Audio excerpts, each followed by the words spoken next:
In this episode of the Locked On NBA Big Board podcast, it is part 2 of a 2-part series where Max Feldman shares his top 20 non-McDonald's All-American one-and-done candidates.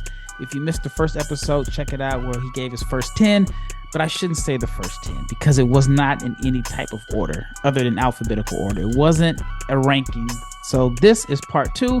We're going to start off with Duke's Caleb Foster. So stay tuned to hear what Max thinks about Caleb Foster and his opportunity to be a one and done on a loaded Duke squad. Stay tuned.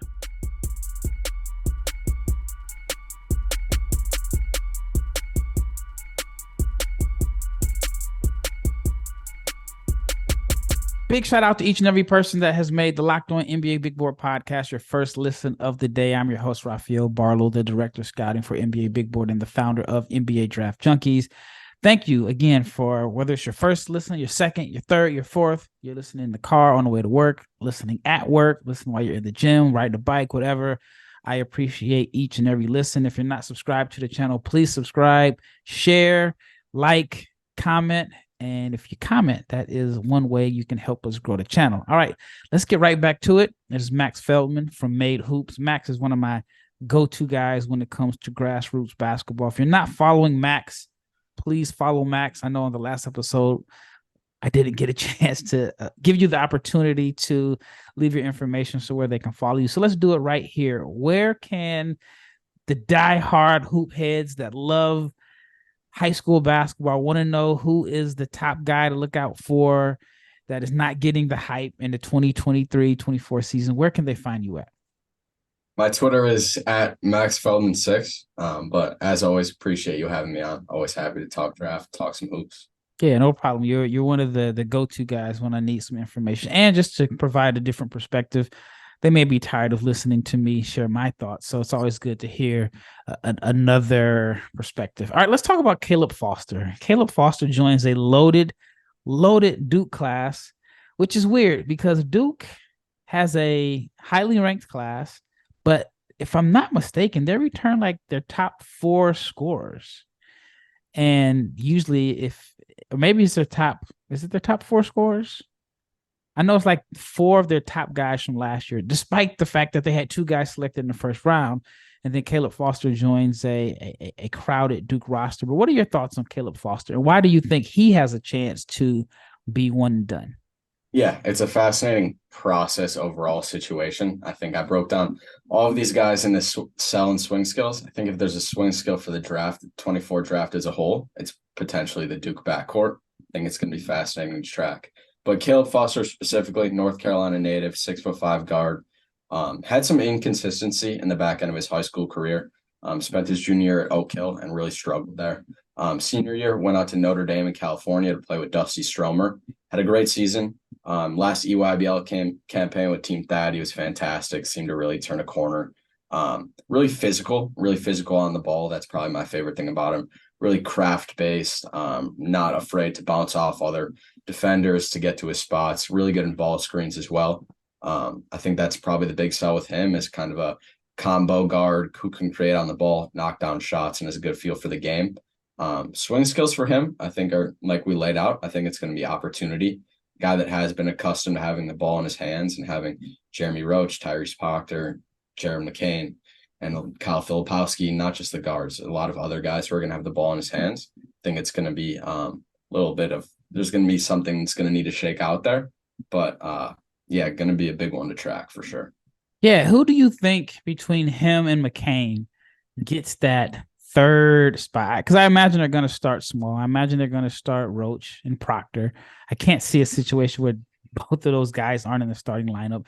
Then Mark Mitchell's going to start, and then Filipowski's going to start. So the third guy, who do you think is going to be between him or McCain? I lean McCain because of his game is more suited to playing on low usage. Jared McCain is extremely smart. Has been a guy who's played off the ball. He played with Colin Boswell in high school. He's played off of other guards, it seems like, every step of the way. So I think he can really fit in that role, knock down shots, defend, be a connector. Caleb Foster is well-traveled. Just based off of the information that you've given, from North Carolina, went to Oak Hill in Virginia, goes all the way across the country to California, and then he plays AAU for Team Thad, which is based out of Memphis, Tennessee. So he does have he definitely has some frequent flyer miles on his on his whatever airline he chooses. All right, let's talk about Gavin Griffith from Rutgers. This is a name that I have not heard anyone talk about as a one and done. But what makes you feel like there is a chance that he could be one and done? I think he's the best shooter in the class, the 2023 high school class. Gavin Griffith, 6'6", being the best shooter in the class and also having potentially the highest just basketball IQ. I think it gives him a chance. But with that, physicality is going to be tough for him. Been a guy who's a little bit more slender, not a great athlete. He's more athletic than I think people think, but not an elite level athlete. And I think defense is going to be a barrier for sure. He's going to have to get a lot stronger, and I'm sure that's probably the big focus right now. I think the other interesting part of it is going to be that Rutgers has one of the best 2024 recruiting classes in the country. So I think it could be part of the sell is like, hey, come back, join Ace Bailey and these guys that they have coming in, maybe Dylan Harper. Could be one of the best teams in the country that year. So, yeah, you say that he shot 40% from three on 11.3 attempts per 40 minutes at the Peach Jam. Those numbers are crazy. And you really believe he's the best shooter in this class? I think he's the best shooter in the class. Yeah. All right. That's a bold statement. So I want to know a little bit why. Like, what makes you have him ahead of I mean, I just can't think of a shooter off the top of my head, but what puts him ahead of some of the other shooters in this class? I think it's just, I don't want to keep it too simple, but it's just the efficiency. He's not a guy that needs the ball in his hands, just really comfortable shooting off movement, flying off screens, really versatile as a shooter. Like he's not just a catch and shoot guy. He's not just a pull-up guy. Does a little bit of everything, has the footwork. The mechanics are the same every single time. Dealt with some injuries in EYBL. That's why the sample size isn't as big, but when he was healthy for that final Peach Jam, obviously shot the lights out. And that's been a theme throughout his high school career. So who else would be considered in that range? Is it like Stojakovic? Is that the guy that a lot of people believe is the best shooter in this class?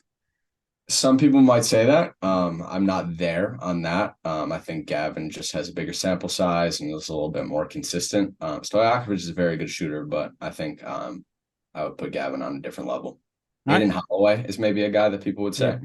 Yep. He's someone that I've heard people are expecting a big season out of him and that they believe Bruce Pearl is going to give him the keys, like a Sharif Cooper type keys to the offense.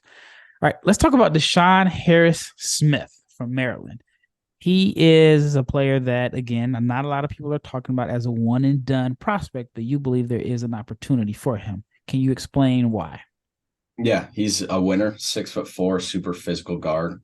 Play with Team Takeover, play with Paula Six, and has won every step of the way throughout his grassroots career. He's a guy that I know NBA people do think has a chance and is on radars. He's been someone that I think NBA people are like definitely monitoring as more under the radar guy. I think it's going to be interesting to see how Maryland shakes out just in terms of their guards. But Sean Harris-Smith, kind of your prototypical combo guard, 6'4" lefty. Has a really good first step, really physical, getting downhill, great feel for the game, really big time backcourt rebounder. And I think that's something that always stands out for me when it's just like, it's not one or two games where he's 10 rebounds. Like he does that stuff consistently where he's grabbing it off the glass, going the other way and finding a guy just to create easy opportunity. So really high level competitor, pass, dribble, shoot, and a guy that came on really strong that last year of high school. What do you think his NBA role would be? That's part of the harder part to figure out with him. He was really accustomed to playing on the ball throughout that last part of his grassroots career. But I do think he is a guy that can play both on or off the ball, play off of other guys, and your natural combo guard. Yeah, that's what I was trying to figure out. Like, what is his NBA role? Because there's a lot of things he does well, but I'm just trying to figure out what is the skill set that he hangs his hat on.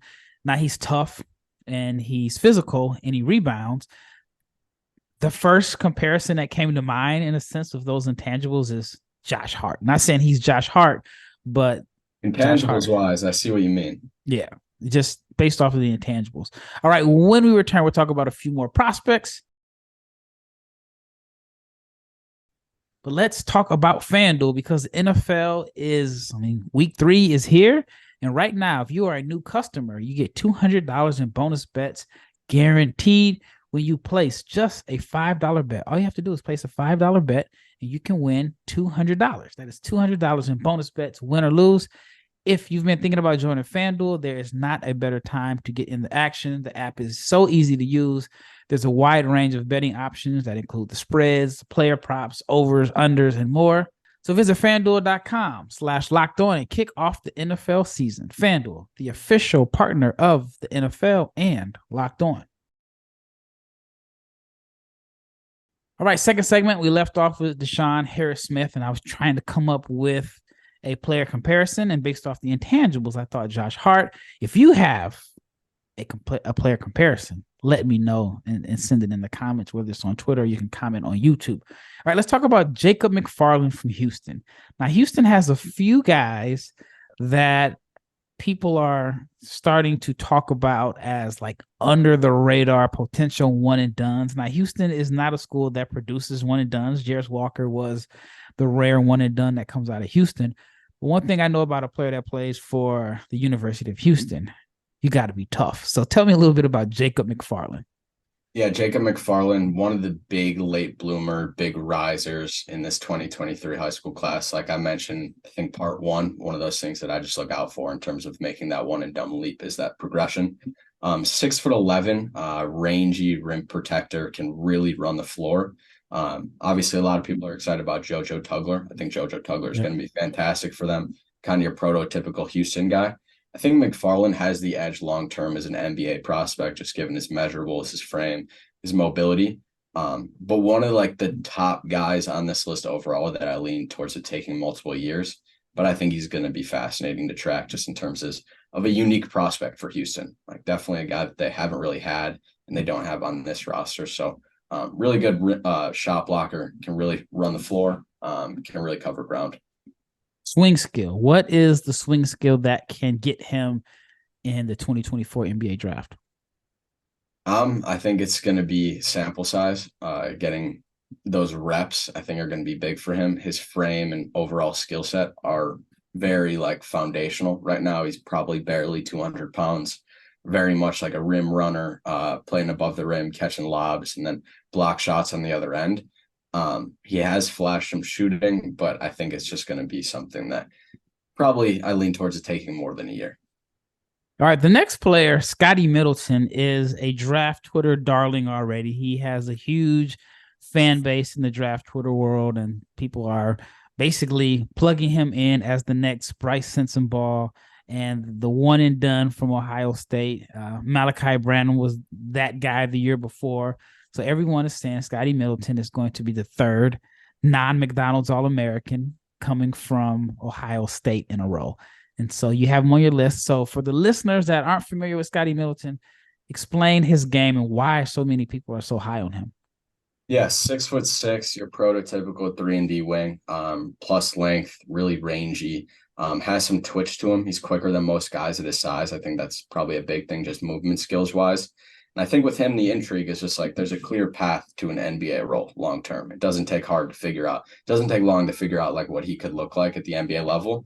I think I'm probably a little bit lower on him than most people. Just been really streaky, and one thing that always stands out to me with him is just when he misses. A lot of the misses are bad. He has a lot of bad misses.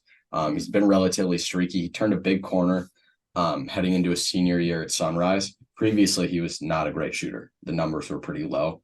Junior year, got into a senior at Sunrise and had a good year shooting the ball, but EYBL, he shot 25% from three and 53% from the free throw line. And he's always really been a negative assisted turnover ratio guy. So I think he's far less polished than a Sensabaugh and a Branham. He's a very, very different prospect. So I think it's hard to link those three together. But tools, the shooting progression, there is definitely intrigue there. Yeah, I watched this film and I wasn't as sold on him as a lot of people that I've seen tweet about him. I thought, like you said, the shooting is streaky. The free throw percentage scares me. Like if your role is to knock down shots, if that's going to be like part of your bread and butter, the skill set that you have to hang your hat on, to me, it's a huge red flag when you're not a good foul shooter. That is huge to me. I mean, obviously he's young and that's something that can develop, but to me, free throw shooting is touch. Yep. And that's why I have a little bit of concern there. Yeah, I'm with you. All right, the next player. Now I'm high on this guy. Like I feel like I'm higher on him than anybody out there. I have him. I forgot exactly where I have him, but I think I have him in the lottery. I know I have him in my top 20.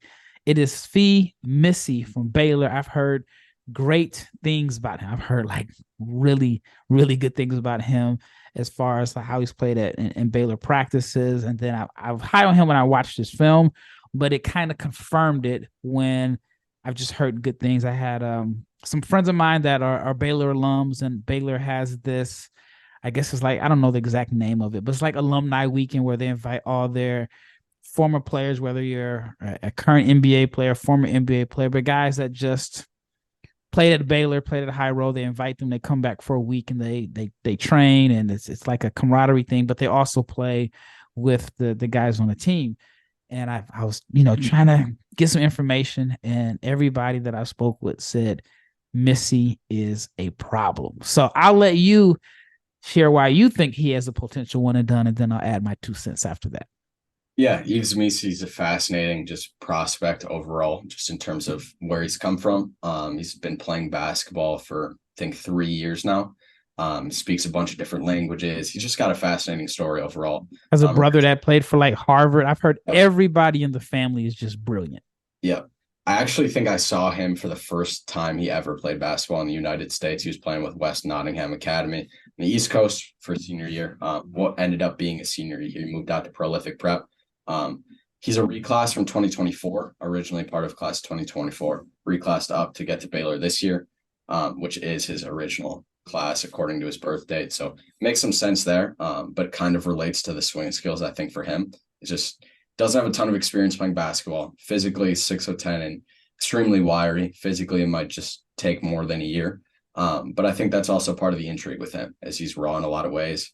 Doesn't have a ton of polishing yet, but he's already doing some crazy things just in terms of rim running, finishing around the rim. He definitely is a guy that I feel comfortable with, has touch. The free throws haven't been there, but I do think it's something that's going to come over time. But going to be fascinating to follow him with Baylor's guards and that system overall.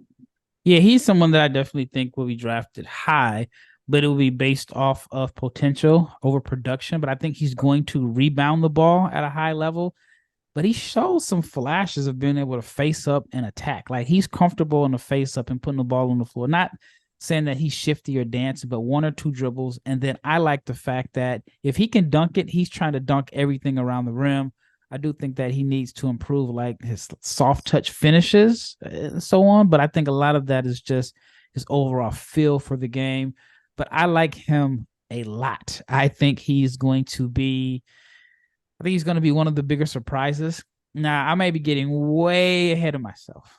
When I watched him play, I tried to go back and find how Joel Embiid looked early in his career at Kansas. And I don't want to say he's Joel Embiid, but I was just trying to draw a comparison of how, and I mean, he's not like fluid like Embiid, and he doesn't have those flashes, but I was just trying to go back and look at a guy that was extremely raw, but you see the talent, and then you're trying to figure out, okay, as he gets or improves his feel for the game, what can he be? And I think at the minimum, Missy can be your shot blocker, your rebounder, your rim runner, your vertical lob threat. But I think there's a chance he has a little bit more to his game than just that.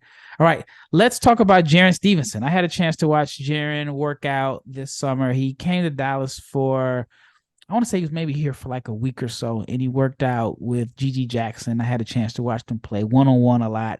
And Jaren, I mean, they told me that he was going to he reclassified up. So yep. I had heard about that before it went public. And then one of the pitches that I heard that Alabama made was that he was going to be like Noah Clowney. Like yep. He was going to be basically a updated version of Noah Clowney, someone that wasn't really talked about as a one and done before.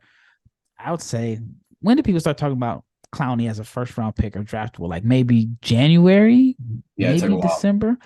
And so, but one thing about Stevenson, he's skilled, but and this may sound crazy, but when I look at his shoe size, like he has the biggest feet that I've seen, but he moves well for a guy that has such huge dogs. So what are your thoughts on Jaren Stevenson? Yeah, he's really interesting just as like a modern big prospect, I think. Just has really good ball skills. I think like his feet, has massive hands too. Like seems Yep. like he feels everything in, whether it's on the glass. Playing out of DHO is just like a guy that always has really good control of the ball.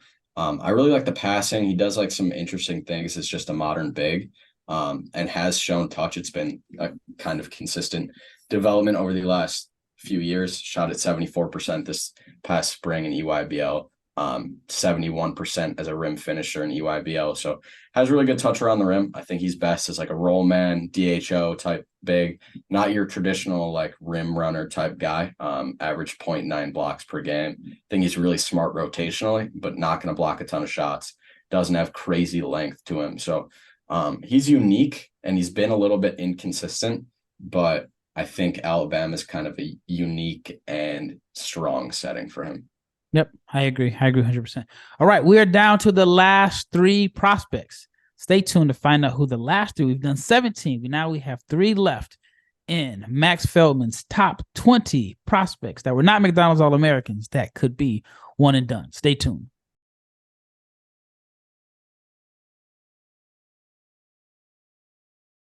All right, last segment. Let's start off with Jalen Stewart from UConn.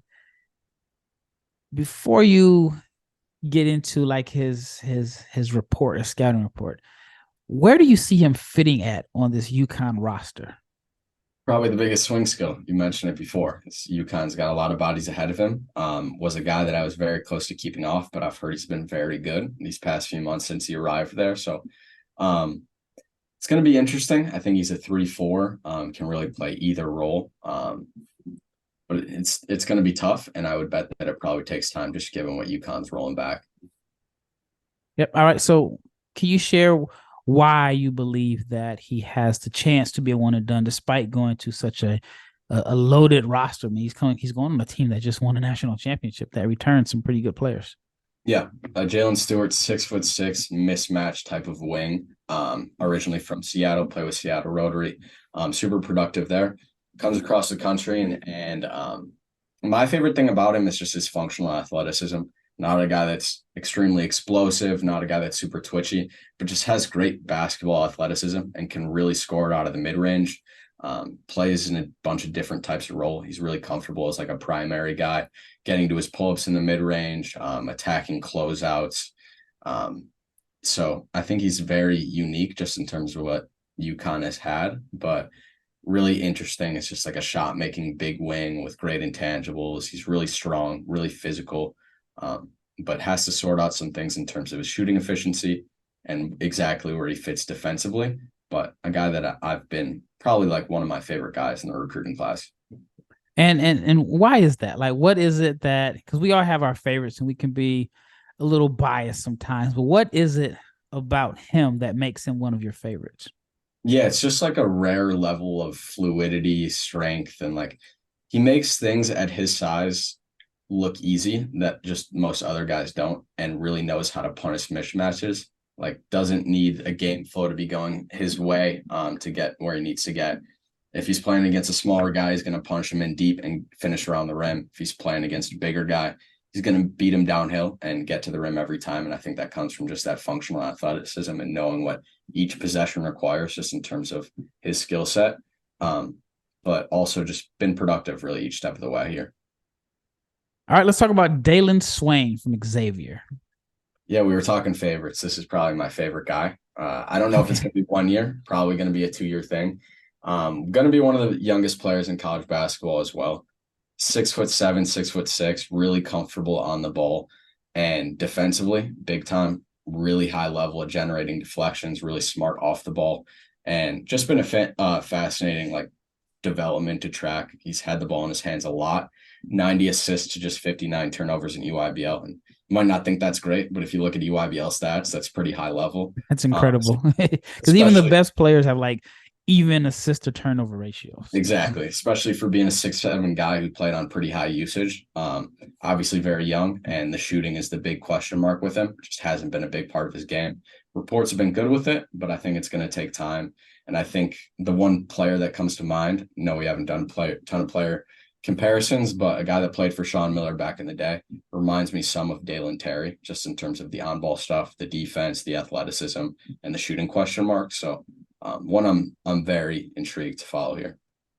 Do you believe that the shooting can improve? Of course, let me reword that. Of course, the shooting can improve, but how fast do you think it can improve? Because he's a reluctant shooter, and he's not, like, on paper a good shooter. So how long do you think it's going to take him to be more comfortable shooting, and once he's comfortable, being efficient? Yeah, he's a guy that played on a public school, a high school team that wasn't as great, so he's able to do a little bit more. And after his final EYBL campaign, during his final year of high school, he did show a little bit more comfort shooting it from three, just because he was able to have that responsibility and just felt more confident doing it.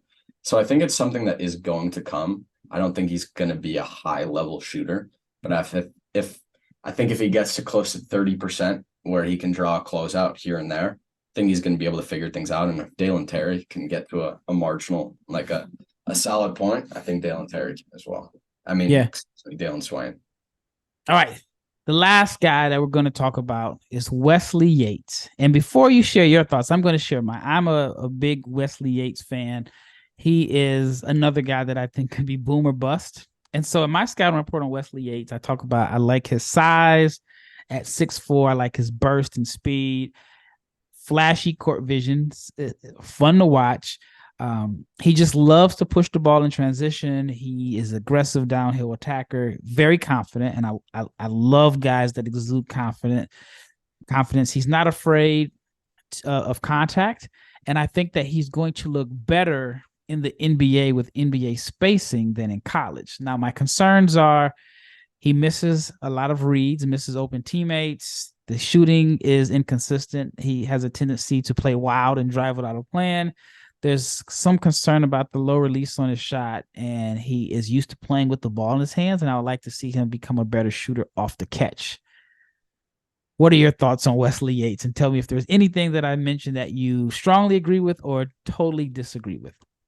I strongly agree with a lot of it. To be honest, I think the big appeal is like a microwave scorer. Can really shoot it off the dribble. I think that's probably the big thing with him. I also love guys that are like super craft based and super physical inside the arc, like him and Caleb Foster. I think the streakiness is probably the big thing in terms of the swing skills. In 2 EYBL sessions in his final EYBL with Livon, he shot under 20% from three. So put up big numbers earlier in the spring and kind of died off. And when he dies off and is shooting it inefficiently, he's been a guy that can kind of kill a team just in terms of offensive productivity. So I think you nailed it on the head. I'm really interested to see how the role plays out at Washington. Obviously, a unique setting for a one and done, but I think he's got a chance to really surprise some people. Yeah, I think so too. I like him. That's why I'm glad that we saved him for last. And he was a guy that I had a pretty decent scouting report on. And I've been hearing about him for a while, but I really like his game. Now, you had mentioned that you think that he's shown some ability to be a knockdown shooter off the catch.